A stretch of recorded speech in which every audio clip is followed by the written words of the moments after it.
ان میں کئی بہت بیش قیمت تھے، تاہم میری جیب میں صرف وہ 8,000 روپے تھے جو میں نے کئی ماہ میں جمع کیے تھے تاکہ 2 کوٹھے بن سکیں۔ تلاش بسیار کے بعد مجھے ایک ہار بیگم بلقیس کے شایان شان محسوس ہوا۔ اس میں سچے نگینے بھی لگے ہوئے تھے۔ یہ نہایت خوبصورت چیز تھی۔ صراف نے اس کی قیمت 18,000 بتائی۔ اس دور کے حساب سے یہ کافی قیمت تھی۔ میں دل میں ارادہ کر چکا تھا کہ اب کچھ بھی ہو یہی ہار لینا ہے، لہٰذا میں لاہور سے واپس آ گیا۔ اگلے 3-4 روز میں نے پیسوں کے انتظام میں گزار دیے۔ رونق علی نے 3,000 روپے دیے، یاروں دوستوں سے تھوڑا تھوڑا ادھار لیا، اپنی 2 ذاتی چیزیں بیچیں جن میں ایک ولایتی رائفل اور سونے کے 2 تعویذ کی خالی ڈبیاں شامل تھیں۔ میں دوبارہ لاہور پہنچا اور جب مطلوبہ ہار میرے ہاتھ میں آیا تو یوں لگا کہ زندگی کی ایک بہت بڑی خوشی حاصل ہو گئی ہے۔ محبت میں بڑی طاقت ہوتی ہے، یہ بندے سے ایسے ایسے کام کراتی ہے جو وہ عام حالات میں سوچ بھی نہیں سکتا۔ میں نے حساب لگایا تو اندازہ ہوا کہ میں نے قریباً 5 روز اس ہار کے لیے مسلسل باغ دوڑ کرتے گزارے ہیں، لیکن مجھے یوں لگتا تھا جیسے میں نے یہ عرصہ زمین پر خجل خراب ہوتے نہیں ہواؤں میں اڑتے ہوئے گزارا ہے۔ میں نے ایک چھوٹا سا عید کارڈ بھی لے لیا تھا، مگر اس پر لکھا کچھ نہیں تھا۔ میں نے یہ چیزیں پیک کر لیں، اب انہیں بیگم بلقیس تک پہنچانے کا مرحلہ تھا۔ میں حویلی کے اندر جاتا نہیں تھا اور وہ باہر آتی نہیں تھی۔ اب آمنا سامنا ہو تو کیسے؟ میں مختلف طریقے سوچتا رہا۔ اسی دوران میں اتفاقاً میری مشکل آسان ہو گئی۔ شاید اسی کو قسمت کا زور مارنا کہتے ہیں۔ یہ عید سے بس 4-5 دن پہلے کی بات ہے۔ رات کے 9 بجے ہوں گے۔ میں کمرے میں تھا اور نصر اللہ کے ساتھ بیٹھا مونگ پھلی ٹھکور رہا تھا۔ ساتھ والے کمرے میں بیل ہوئی۔ چند سیکنڈ بعد دروازے پر منشی منظور نمودار ہوا اور بولا، خاورے تجھے والی جی بلا رہے ہیں۔ کہاں؟ میں نے چونک کر کہا، بمبو کارڈ پر۔ میں جلدی سے دوسرے کمرے میں گیا۔ انٹرکام پر والی جی کراہ رہے تھے۔ کیا ہوا جناب؟ میں نے پریشان ہو کر پوچھا۔ وہ کراہتے ہوئے بولے، آج روزہ رکھا تھا، افطاری کے بعد سے سینے میں سخت سڑن پڑ رہی ہے، الٹی بھی آئی ہے۔ مولوی بشارت نے 2 پوڑیاں دی تھیں پر کچھ فرق نہیں پڑا۔ اگر تمہارے پاس کوئی دوا ہے تو؟ کیوں نہیں جی، ہے دوا تو پھر لے آؤ، انہوں نے کراہتے ہوئے کہا۔ اب مسئلہ وہی تھا، والی جی انگریزی دوا کھاتے نہیں تھے۔ الٹی کی دوا گریوی نیٹ تو میں نے پیس کر رکھی ہوئی تھی۔ سینے میں جلن کی معروف دوا جیلوسل ٹیکوں کی شکل میں تھی۔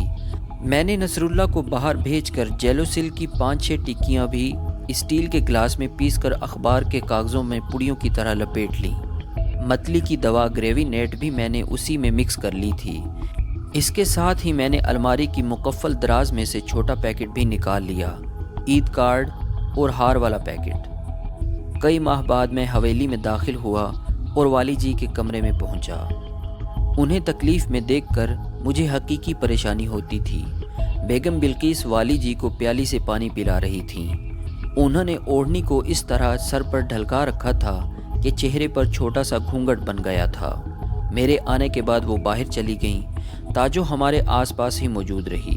میں نے والی جی کو دوا کھلائی، ان کے پاس بیٹھ کر ان کا حال احوال دریافت کرتا رہا۔ ایک دم میں نے اپنی جگہ سے اٹھتے ہوئے کہا، والی جی ایک چھوٹی پڑیا تو رہ ہی گئی ہے، میں ابھی لے کر آیا۔ انہوں نے اسبات میں سر ہلایا۔ دراصل مجھے قدموں کی چاپ سے اندازہ ہوا تھا کہ بیگم بلقیس زنان خانے کے داخلی دروازے کی طرف جا رہی ہیں۔ اب اگر میں داخلی دروازے کی طرف جاتا تو ان سے آمنا سامنا ہو سکتا تھا۔ میں دروازے کی طرف بڑھا تو بالکل اسی طرح ہوا جس طرح میں نے سوچا تھا۔ بیگم بلقیس داخلی دروازے کی طرف سے ہو کر واپس آ رہی تھیں اور میں جا رہا تھا۔ ہماری ملاقات ایک تنگ راہداری میں ہوئی۔ وہ اپنی گرم شال میں کچھ سمٹی ہوئی سی تھیں۔ شاید انہیں پہلے سے اندازہ تھا کہ میں کیا کرنے والا ہوں۔ وہ قریب پہنچی تو میں نے واسکٹ کی اندرونی جیب سے ہار والا پیکٹ نکالا اور ان کی طرف بڑھایا۔ یہ خطرناک لمحے تھے۔ تاجو ارد گرد موجود تھی اور حامد بھی جاگ رہا تھا۔ فیروزہ کی آواز کہیں پاس سے ہی آ رہی تھی۔ بیگم بلقیس نے عجیب انداز سے نفی میں سر ہلایا اور بدن چرا کر میرے پاس سے گزرنا چاہا، لیکن میں نے ایک بار پھر انہیں پیکٹ تھمانے کی کوشش کی۔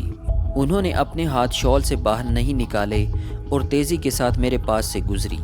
ان ساعتوں میں ایک عجیب سی جھنجھلاہٹ نے مجھے گھیرا۔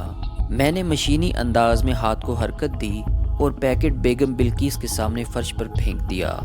انہوں نے پیکٹ کو زمین پر گرتے دیکھا مگر اسے اٹھائے بغیر کمرے میں چلی گئیں۔ میں لمبے ڈگ بھرتا بیرونی دروازے کی طرف بڑھ گیا۔ دروازے کے قریب پہنچ کر میں نے ایک لمحے کے لیے مڑ کر دیکھا۔ بیگم بلقیس دوبارہ کمرے سے نمودار ہوئیں۔ انہوں نے پیکٹ اٹھا کر اپنی شال کے نیچے چھپایا اور اندر چلی گئیں۔ میں درد کی دوا کی ایک پسی ہوئی ٹکیا کی پڑی لے کر واپس آ گیا اور والی جی سے کہا کہ وہ درد کے وقت اسے استعمال کر سکتے ہیں۔ حویلی سے اپنے کمرے میں واپس آ کر میں دیر تک آج کے واقعے کے بارے میں سوچتا رہا۔ 11:30 بجنے کے قریب انٹرکام کی بیل ہوئی۔ منشی منظور آج کل اونچا سنانے والا آلہ استعمال کر رہا تھا، پھر بھی ایک مختصر بیل سے جاگنے والا کہاں تھا۔ یہ بیل بیگم بلقیس کی طرف سے اشارہ تھی۔ میں نے انٹرکام پر ان سے رابطہ کیا۔ انہوں نے چھوٹتے ہی کہا، بہت بری بات ہے، بہت ہی بری بات ہے، تم نے ایسا کیوں کیا؟ کیا مطلب؟ اتنا مہنگا تحفہ؟ نہیں، میں یہ نہیں لوں گی۔ آپ نے لیا ہی کب ہے؟ میں تو پھینک کر آ گیا ہوں۔ اور ہاں، یہ کیا حرکت تھی؟ یہ کیوں کیا تم نے؟ اگر کوئی دیکھ لیتا تو پھر پتہ نہیں کیا ہو گیا تھا مجھے، بلکہ تب تو میرا دل چاہا تھا کہ میں اسے کہیں دور پھینکوں، کہیں کوڑے وغیرہ میں۔ خاور، یہ کیسی باتیں کر رہے ہو تم؟ میں نے گہری سانس لی۔ بلقیس، کبھی کبھی مجھے لگتا ہے کہ میں آپ کے لیے مستقل خطرہ بنا ہوا ہوں۔ آپ کی زندگی بھی میری وجہ سے مشکل میں ہے۔ اس کے ساتھ یہ احساس بھی ہے کہ والی جی کو دھوکہ دے رہا ہوں۔ کسی وقت دل چاہتا ہے کہ واقعی سب کچھ چھوڑ کے چلا جاؤں، کہیں بہت دور، جہاں مجھ تک آپ کی کوئی خبر نہ پہنچے اور نہ میری خبر آپ کو ہو، کبھی نہ ہو۔ لگتا ہے ناراض ہو گئے ہو تم۔ نہیں بلقیس، یہ ناراضگی اپنے آپ سے ہے۔ یہ بات بھی بار بار ذہن میں آتی ہے کہ آخر اس سلسلے کا انجام کیا ہوگا، اور جس چیز کو کوئی انجام ہی نہ دیا جا سکتا ہو اسے جاری رکھنے سے کیا حاصل۔ اسی دوران والی جی کے مسلسل کھانسنے کی آواز آئی۔ بیگم بلقیس نے کہا، اچھا میں انہیں دیکھتی ہوں، بعد میں بات کریں گے۔ اس کے ساتھ ہی انٹرکام یعنی بمبو کارڈ بند ہو گیا۔ اگلے روز رات کو 9 بجے کے لگ بھگ مجھے والی جی کے بلاوے پر پھر حویلی جانا پڑا۔ ان کی متلی اب ٹھیک تھی، لیکن شام سے پیٹ میں مسلسل درد ہو رہا تھا، رنگ زرد دکھائی دیتا تھا۔ والی جی کو ڈسکا جانے اور ڈاکٹر کو دکھانے کا مشورہ دینا فضول تھا، انہوں نے ماننا ہی نہیں تھا۔ میں نے انہیں پیسی ہوئی ہیسکوپن کھلائی اور پیسی ہوئی جیلوسل کی ایک پڑیا بھی دی۔ میں ان کے پاس ہی بیٹھا رہا اور ارد گرد کی باتیں کرتا رہا۔ چودھری عزیز بیوی بچوں سمیت کسی شادی پر گجرانوالا میں تھا۔ درد کش دوا نے جلد ہی اثر کیا اور والی جی کی تکلیف بتدریج کم ہونے لگی۔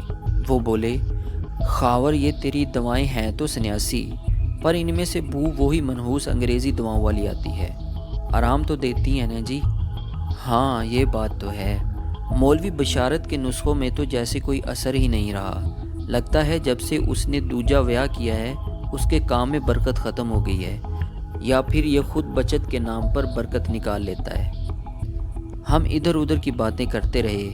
میں چونکہ ہر دوسرے تیسرے روز مچھلی فارم کا چکر لگا کر آتا تھا، اس لیے والی جی مجھ سے وہاں کی صورتحال دریافت کرنے لگے۔ پھر انہوں نے ایک قریبی ذمہ دار سے 10 نئے گھوڑے خریدنے کی بات چھیڑ دی۔